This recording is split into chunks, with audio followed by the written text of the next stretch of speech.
students, today we will start a new topic, that is operating system. So let us continue. As you all know that operating system is a system software, means हमारे system को run करने के लिए required है operating system. और operating system है क्या? It is an interface between user and computer hardware. Interface means middleman का काम कर रहा है हमारे और कंप्यूटर के बीच में. हमारी बात कंप्यूटर को समझाएगा और कंप्यूटर से जो भी रिजल्ट आएगा वो हमें मिलेगा. तो हम कह सकते हैं कि ऑपरेटिंग सिस्टम एक इंटरफेस है यूजर और कंप्यूटर हार्डवेयर के बीच में, जो क्या करता है, एग्जीक्यूशन को कंट्रोल करता है. कौन से एग्जीक्यूशन? जो भी डिफरेंट प्रोग्राम्स हम रन कर रहे हैं हमारे कंप्यूटर पे, वो सब एग्जीक्यूशंस. और क्या क्या काम करता है हमारा ऑपरेटिंग सिस्टम? फाइल मैनेजमेंट का, मेमोरी मैनेजमेंट का, प्रोसेस मैनेजमेंट का, डिफरेंट टाइप के इनपुट आउटपुट रिक्वेस्ट जो हम कंप्यूटर को भेजते हैं उसका, और जितने भी हम एडिशनल डिवाइस कंप्यूटर के साथ यूज़ कर रहे हैं like disk drives, printers, USBs, जो भी हम यूज़ कर रहे हैं उन सबको मैनेज करने का काम कौन करता है? Operating system. और कुछ ऑपरेटिंग सिस्टम के example like Linux, Windows operating system, इसके अलावा Unix operating system is also there. तो ऑपरेटिंग सिस्टम क्या है? इंटरफेस है हमारे और कंप्यूटर. हम एक हार्डवेयर के व्यू से समझते हैं कि हाउ ऑपरेटिंग सिस्टम वर्क्स. आप यहाँ पर देख रहे हैं डिफरेंट टाइप के यूजर्स हैं जो किसी न किसी एप्लीकेशन के थ्रू सिस्टम से कॉन्टेक्ट करने की कोशिश करते हैं, सिस्टम में काम करने की कोशिश करते हैं. डिफरेंट यूजर्स अपनी रिक्वेस्ट सेंड करते हैं एप्लीकेशन सॉफ्टवेयर या फिर सिस्टम सॉफ्टवेयर के जो यूटिलिटी सॉफ्टवेयर्स होते हैं उनके थ्रू. और वो एप्लीकेशन सॉफ्टवेयर और डिफरेंट यूटिलिटी सॉफ्टवेयर रिक्वेस्ट किसको सेंड करते हैं? ऑपरेटिंग सिस्टम को. एंड देन ऑपरेटिंग सिस्टम क्या करता है? कंप्यूटर का जो हार्डवेयर होता है, मींस प्रोसेसिंग के लिए जैसे रैम है, इनपुट आउटपुट डिवाइसेस हैं, उनके पास रिक्वेस्ट सेंड करता है कि यूज़र को अब इनपुट आउटपुट डिवाइस की ज़रूरत है या यूज़र को अब रैम की ज़रूरत है. तो ऑपरेटिंग सिस्टम क्या कर रहा है? मिडल मैन का काम कर रहा है, एक इंटरफेस का काम कर रहा है यूजर और कंप्यूटर हार्डवेयर के बीच में. I think now this concept is clear to you. के बाद आता है नीड ऑफ ऑपरेटिंग सिस्टम. हमें ऑपरेटिंग सिस्टम की नीड क्यों पड़ती है? OS as a platform for application programs. Application programs को रन करवाने के लिए हमें एक प्लेटफॉर्म की नीड है, एक सिस्टम सॉफ्टवेयर की नीड है. और वो सिस्टम सॉफ्टवेयर कौन सा है? Operating system. अगर ऑपरेटिंग सिस्टम नहीं है तो हमारे एप्लीकेशन सॉफ्टवेयर को रन करवाने के लिए हमारे पास कोई भी प्लेटफॉर्म नहीं है. तो क्या ये ज़रूरी है हमारे लिए कि किसी भी एप्लीकेशन पे अगर हमको काम करना है तो हमारे पास ऑपरेटिंग सिस्टम होना ही चाहिए. Next is managing input and output unit. Different type के इनपुट एंड आउटपुट डिवाइसेस का हम यूज़ कर रहे हैं. डिफरेंट टाइप के यूज़र्स हैं. किसी को कभी इनपुट डिवाइस की ज़रूरत पड़ती है, किसी को कभी आउटपुट डिवाइस की ज़रूरत पड़ती है. तो किस टाइम पे कौन सा डिवाइस किसको अवेलेबल करवाना है, ये कौन मैनेज करता है? हमारा operating system. Consistent user interface provide करवाता है हमारा ऑपरेटिंग सिस्टम, जिससे क्या होता है कि हमारा कंप्यूटर से कम्युनिकेट करना बहुत ईजी हो जाता है. लाइक हम GUI पे वर्क करते हैं, मीन्स ग्राफिकल यूज़र इंटरफेस, जिसमें हम ग्राफिक्स के थ्रू कंप्यूटर को अपनी कमांड्स देते हैं और कंप्यूटर उस पर रिस्पॉन्ड करता है. तो हमें एक इंटरफेस, कंसिस्टेंट इंटरफेस प्रोवाइड करवाता है हमारा operating system. Next is multitasking. हम बड़े फास्ट फॉरवर्ड वर्ल्ड में रह रहे हैं जहाँ पर हम एक टाइम पे एक काम करें तो हम बहुत पीछे रह जाएंगे. ऐसे में क्या है कि हमें बहुत सारे काम एक साथ करने पड़ते हैं सो दैट हम साथ चल सके सबके या सबसे आगे निकल सके. तो मल्टीटास्किंग का मीन्स क्या हुआ? डिफरेंट टाइप के टास्क एक साथ करना, जो किसकी हेल्प से हो सकता है? हमारे ऑपरेटिंग सिस्टम की हेल्प से. Okay, now what are the functions of operating system. Operating system के फंक्शंस क्या क्या है? जैसा कि हमने पहले भी डिस्कस किया, मेमोरी मैनेजमेंट, मेमोरी मैनेजमेंट का मीन्स क्या क्या मैनेज करेगा मेमोरी में, कि प्राइमरी मेमोरी यानी कि जो हमारी रैम है उसका कौन सा पार्ट यूज में आ रहा है और कौन सा पार्ट यूज में नहीं आ रहा है। उसके बाद किस प्रोसेस को मेमोरी हमें देनी है और कितनी मेमोरी देनी है।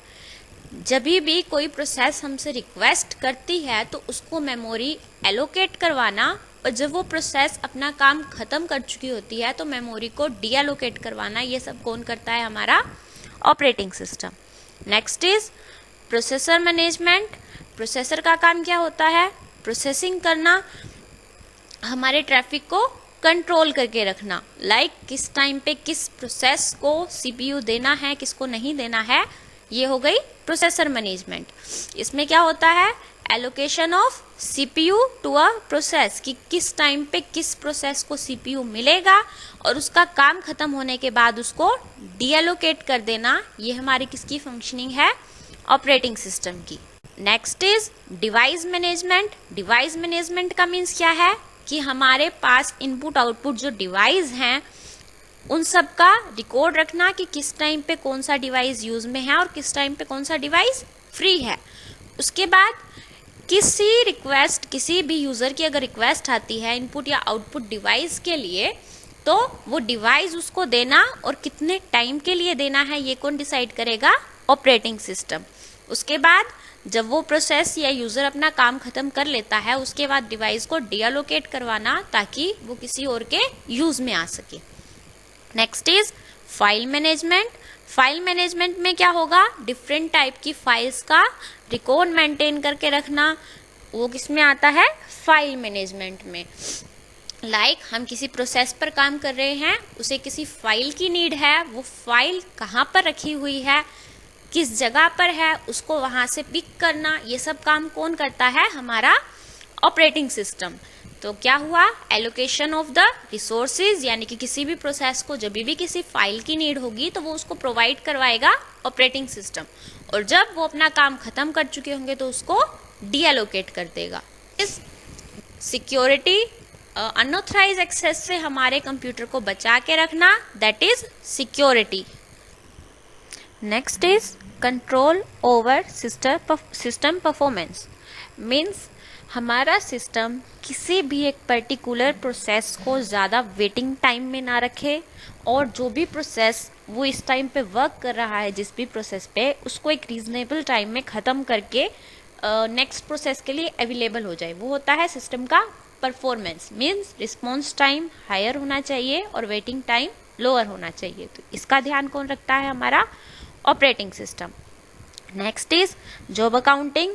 मीन्स किसी एक पर्टिकुलर टाइम पे हमारे वेटिंग एरिया में कितनी जॉब्स अवेलेबल हैं, कितने यूजर्स हैं, प्रोसेस में कितनी जॉब्स चल रही हैं, ये काम भी कौन करता है, हमारा operating system. Next is error detecting. Means different type के एरर मैसेज जो हमारे कंप्यूटर में जनरेट होते हैं जब भी हमें कोई रॉन्ग डाटा इनपुट करते हैं या कुछ भी ऐसा मैसेज जनरेट होता है, पॉपअप करके आता है, वो किसकी हेल्प से आता है, ऑपरेटिंग सिस्टम की हेल्प से। Coordination between other softwares and users. Means अगर हमारा एनवायरनमेंट मल्टी यूजर का है और वो मल्टीपल एप्लीकेशन पर काम कर रहे हैं तो कोऑर्डिनेशन बना के रखना कि सबको सही टाइम पर जो भी रिसोर्सेज अवेलेबल होने चाहिए वो अवेलेबल हों, और किसी भी टाइप का कोई भी मिस डाटा प्रिंट ना हो कि जो यूज़र जिस डाटा पे काम कर रहा है या जिस पर्टिकुलर एप्लीकेशन पे काम कर रहा है उसके लिए वो अवेलेबल होनी चाहिए। That is the functions of operating system. Different type of operating system. First is single program operating system. Those operating systems which are designed to perform only a single task. एक time पे सिर्फ एक ही काम करें, that are the single program operating system. Next is multi programming. Multi programming means multiple program same time पे run करे, जबकि ऐसा पॉसिबल नहीं होता है कि मल्टीपल प्रोग्राम सेम टाइम पे रन करते हैं। हमारा कंप्यूटर हर एक प्रोसेस को एक टाइम दे देता है, एक टाइम स्लॉट, और उस टाइम स्लॉट में वो सिर्फ उसी प्रोसेस पे वर्क करता है, और जैसे ही वो टाइम स्लॉट ओवर होता है वो दूसरी प्रोसेस पे जंप कर जाता है। मीन्स ये टाइम स्लॉट इतना छोटा होता है कि हमें ऐसा लगता है कि हमारे सारे के सारे काम एक साथ हो रहे हैं। लाइक अगर आप वेब ब्राउजिंग कर रहे हैं और साथ साथ आप म्यूजिक भी सुन रहे हैं, तो वो क्या है, दो प्रोग्राम्स एक साथ वर्क कर रहे हैं, लेकिन क्या हो रहा है, एक टाइम पे एक ही काम हो रहा है। लाइक एक टाइम पे 2 सेकंड का एक टाइम है, 2 माइक्रो सेकंड का एक टाइम है जो हमारे विंडो मीडिया प्लेयर को मिला है, और 2 माइक्रो सेकंड का एक टाइम है जो हमारे वेब ब्राउजर को मिला है। तो हमें क्या लगता है कि हमें लगता है वो दोनों काम साथ साथ चल रहे हैं, बट एक्चुअल में हो क्या रहा है, एक टाइम पे एक ही काम हो रहा है, लेकिन वो इतनी जल्दी स्वैप होते हैं कि हमें लगता है दोनों काम एक साथ हो रहे हैं। तो that is the concept of multi programming. Next is multi processing. Multi processing में क्या होता है कि पैरेलल वर्क करती हैं दो प्रोसेसेस, दो प्रोसेस सेम टाइम पे वर्क कर रही हैं, तो वो क्या होगा, मल्टी प्रोसेसिंग। और मल्टी प्रोसेसिंग से क्या होगा, हमारे सिस्टम का थ्रूपुट बढ़ेगा, मीन्स वो थोड़े टाइम में हमें ज़्यादा से ज़्यादा रिजल्ट प्रोवाइड करवा पाएगा। Next is time sharing operating system. Time sharing operating system को हम मल्टीटास्किंग या फिर मल्टी प्रोग्रामिंग भी बोल सकते हैं, क्योंकि इसमें भी यही हो रहा था। और टाइम शेयरिंग का मतलब भी यही है कि हम टाइम शेयर कर दें डिफरेंट टाइप के टास्क के लिए, लाइक कि हर टास्क में हर किसी को इतना ही टाइम मिलेगा। Next is real time operating system. Real time operating system कौन सा होता है, जिसमें एक डेडलाइन दी जाती है और उस डेडलाइन के अंदर उस काम को फिनिश करना ही होता है। अगर उस टाइम के अंदर हम उस काम को फिनिश नहीं करते हैं तो या तो बहुत बड़ा लॉस हो जाएगा, या फिर जो रिजल्ट प्रोड्यूस होगा वो हमारे किसी काम का नहीं रहेगा। और रियल टाइम ऑपरेटिंग सिस्टम हम यूज़ कब करते हैं, लाइक किसी भी साइंटिफिक रिसर्च में जब भी कोई मिसाइल लॉन्च करनी होती है, उस टाइम पे हम real time operating system use करते हैं, क्योंकि वहाँ पर माइक्रो सेकेंड से भी फर्क पड़ता है। तो रियल टाइम सिस्टम हम उन्हीं जगहों पर यूज़ करते हैं जहाँ पर एक पर्टिकुलर डेडलाइन के अंदर उस काम को पूरा होना ही होना है। Next is distributed OS. Distributed operating system कौन से होते हैं, जिसमें मल्टीपल प्रोसेसर्स होते हैं। मल्टीपल प्रोसेसर्स का काम क्या होगा कि वो डिफरेंट टाइप की जॉब्स जो हम उनको असाइन करेंगे वो क्या करेंगे, उनको डिवाइड कर लेंगे आपस में, और उसके बाद वो कैसे कम्युनिकेट करते हैं एक दूसरे से, किसी भी कम्युनिकेशन लाइन के थ्रू, लाइक बसेस के थ्रू, टेलीफोन लाइंस के थ्रू, वायरलेस मीडिया के थ्रू वो एक दूसरे से कम्युनिकेट करते हैं। और डिस्ट्रीब्यूटेड ऑपरेटिंग सिस्टम को हम लूजली कपल्ड ऑपरेटिंग सिस्टम भी बोलते हैं। Next is interactive OS. Interactive OS कौन सा होता है, जिसमें यूजर डायरेक्टली हार्डवेयर के साथ कम्युनिकेट कर सकता है, मीन्स हमें किसी थर्ड उसकी ज़रूरत नहीं पड़ती है, हम डायरेक्टली ऑपरेटिंग सिस्टम को डाटा प्रोवाइड करते हैं और डाटा ऑपरेटिंग सिस्टम उसको एग्जीक्यूट करके हमारे पास रिजल्ट दे देता है। बाद विंडोज़ ऑपरेटिंग सिस्टम। कौन कौन से ऑपरेटिंग सिस्टम है जो हम कॉमनली यूज़ करते हैं, one is Windows. Windows operating system कौन से हैं जो मोस्टली हम यूज़ करते हैं हमारे कंप्यूटर सिस्टम में, जिनका यूज़र इंटरफेस बहुत अच्छा है। 1985 में शुरू हुआ था विंडोज़ ऑपरेटिंग सिस्टम। विंडोज़ 95 से अब इस टाइम पे विंडोज़ 10 तक पहुंच चुके हैं ये अपने ऑपरेटिंग सिस्टम में अपग्रेड करते करते। Next is Unix operating system, 1970 में डेवलप हुआ था, और इसका जो हमारा यूनिक्स ऑपरेटिंग सिस्टम था वो सी लैंग्वेज में लिखा हुआ था, जिससे क्या होता था कि ये बहुत सारी एप्लीकेशंस पे इजीली वर्क कर सकता था। बहुत नंबर ऑफ प्रोसेसिंग इस पे बहुत ज़्यादा हो सकती थी, क्योंकि हमारी सी लैंग्वेज हमारी बेसिक लैंग्वेज है जो हमारे हार्डवेयर के ज़्यादा नज़दीक होती है। तो Unix operating system different type के प्लेटफॉर्म पे रन करने के कैपेबल था। Next is Linux operating system. Linux किससे ड्राइव किया गया था, यूनिक्स से। यू कह सकते हैं हम कि जो हमारा लाइनक्स है वो यूनिक्स का एडवांस वर्जन है। लाइनक्स क्या था, ओपन सोर्स ऑपरेटिंग सिस्टम है। ओपन सोर्स मीन्स हमें नेट पर कहीं पर भी अवेलेबल हो जाएगा, कोई भी प्रोग्रामर चाहे तो अपने अकॉर्डिंग इसके जो कोड है उसमें चेंजमेंट कर सकता है और उसको नेट पे पब्लिश कर सकता है for other users. That is Linux operating system. Linux operating system के एग्जाम्पल क्या हैं, उबंटू, फेडोरा, रेड हैट, ये सब किसके एग्जाम्पल हैं? लाइनक्स ऑपरेटिंग सिस्टम के। और लाइनक्स ऑपरेटिंग सिस्टम की परफॉर्मेंस बहुत हाई होती है और इसको बार बार रिबूट करने की ज़रूरत नहीं पड़ती है। लाइक कुछ सिस्टम्स ऐसे होते हैं जो थोड़े टाइम के बाद हमें कंप्यूटर रिस्टार्ट करना पड़ेगा सो दैट कि वो ऑपरेटिंग सिस्टम प्रॉपरली वर्क कर सके। लाइनक्स में ऐसा। Next is Solaris operating system. ये किसने? सन माइक्रो सिस्टम ने डेवलप किया था ये वाला ऑपरेटिंग सिस्टम।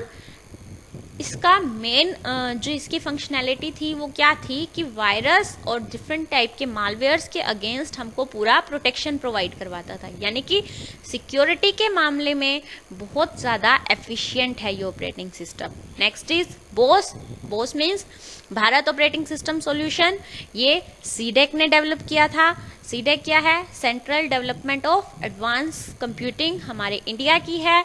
ये भी ओपन सोर्स है। ओपन सोर्स मीन्स नेट पर अवेलेबल है इजीली और हम इसमें अपग्रेड कोडिंग में अपग्रेड करके कुछ भी चेंजमेंट करके इसको नेट पे पब्लिश कर सकते हैं और अप्रूव किया हुआ है इसे हमारी गवर्नमेंट ऑफ इंडिया ने। Next is Mac OS. Mac OS as you all know कि जो एप्पल के सिस्टम्स होते हैं उसमें जो ऑपरेटिंग सिस्टम यूज हो रहा है दैट इज मैक ओएस। ये कब डेवलप किए गए थे? 1984 में। और इनका अपना GUI है। ये किसी भी थर्ड पार्टी को बीच में इन्वॉल्व नहीं करते हैं। जैसे विंडोज़ का GUI था वैसे ही मैक ओएस का GUI है।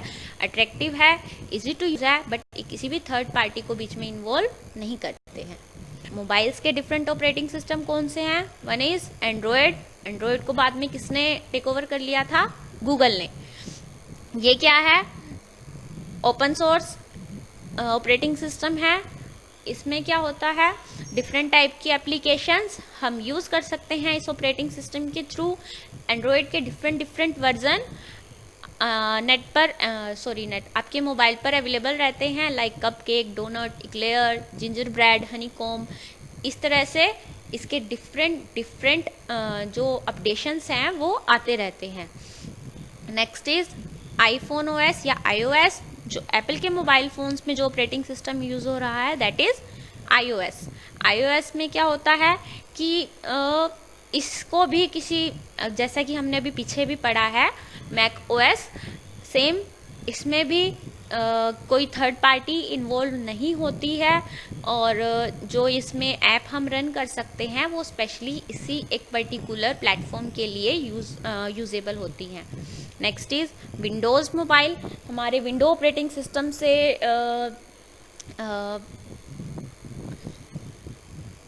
इंस्पायर होके विंडोज़ मोबाइल फ़ोन्स का इन्वेंशन किया गया था। सबसे पहला जो विंडोज़ मोबाइल बनाया गया था वो विंडोज़ 7 था, उसके बाद विंडोज़ 8 आया, बट इनका UI हमारी कंप्यूटर की विंडोज़ के कंपैरिजन में उतना अच्छा नहीं था, तो विंडोज़ मोबाइल इतने पॉपुलर नहीं हुए जितने कि एंड्रॉयड और आईफोन हुए हैं। उसके बाद features of OS। Windows operating system के कौन से फीचर्स हैं? लाइनक्स के। स्पीड, विंडोज़ में जो भी हम काम करते हैं उनकी स्पीड बहुत हाई होती है। कंपैटिबिलिटी मीन्स कंपैटिबल है डिफरेंट टाइप के प्लेटफॉर्म के लिए। हार्डवेयर रिक्वायरमेंट लो रहती है। किसी भी चीज़ को सर्च करना और उसको ऑर्गेनाइज करके रखना फाइल एक्सप्लोरर के थ्रू बहुत इजी होता है। हमें सेफ्टी प्रोवाइड करवाती है डिफरेंट टाइप के अनऑथराइज एक्सेस और डिफरेंट टाइप के वायरस एंड मालवेयर से। इंटरफेस और डेस्कटॉप, इसका इंटरफेस काफ़ी इंटरेस्टिंग है, यूज़ करने में इजी है। कोई भी पर्सन जिसको कंप्यूटर की बेसिक नॉलेज है वो यूज़ कर सकता है हमारे विंडोज़ OS को। टास्क बार में डिफरेंट टाइप के ऑप्शंस अवेलेबल हैं। स्टार्ट बटन में बहुत सारे अच्छे ऑप्शंस अवेलेबल रहते हैं विंडोज़ के हर एक वर्जन में। लाइनक्स में क्या है? पोर्टेबल है, मीन्स किसी भी प्लेटफॉर्म पे इसको यूज़ कर सकते हैं। मल्टीटास्किंग, बहुत सारे काम एक साथ किए जा सकते हैं। मल्टी यूज़र, बहुत सारे यूज़र एक साथ काम कर सकते हैं। मल्टी प्रोसेसर भी है। मल्टी थ्रेडिंग मीन्स क्या होता है? प्रोसेस का एक छोटा पार्ट, मीन्स मल्टी थ्रेडिंग भी पॉसिबल है। बिकॉज मल्टी प्रोसेसिंग पॉसिबल है तो मल्टी थ्रेडिंग भी ऑटोमेटिक पॉसिबल है। वर्चुअल मेमोरी मीन्स हमें वर्चुअल मेमोरी प्रोवाइड करवाता है, जिससे क्या होता है कभी भी जब हमारी रैम फुल हो जाती है तो कुछ अगर प्रोसेसेस की हमें नीड है हमारे सारे वर्क को कंटिन्यू रखने के लिए, तो उसको वर्चुअल मेमोरी में रखता है, जिससे कि वो वहाँ से उसको एक्सेस कर सकते हैं। हायरार्किकल फाइल सिस्टम है, मीन्स रूट, उसके बाद ट्री, उसके ट्री फॉर्म में जो फाइल सिस्टम है इसका ऐसा रहता है। ग्राफिकल यूजर इंटरफेस है, मीन्स CUI का यूज नहीं करता है, हमें कमांड्स नहीं देनी पड़ती हैं, हमें ग्राफिकल इंटरफेस मिला हुआ है। I hope all this topics are clear to you. इसका जो प्रैक्टिकल पोर्शन है वो हम बाद में करेंगे। For theoretical portion, this is your operating system. If you have any doubt, any question, you can ask me.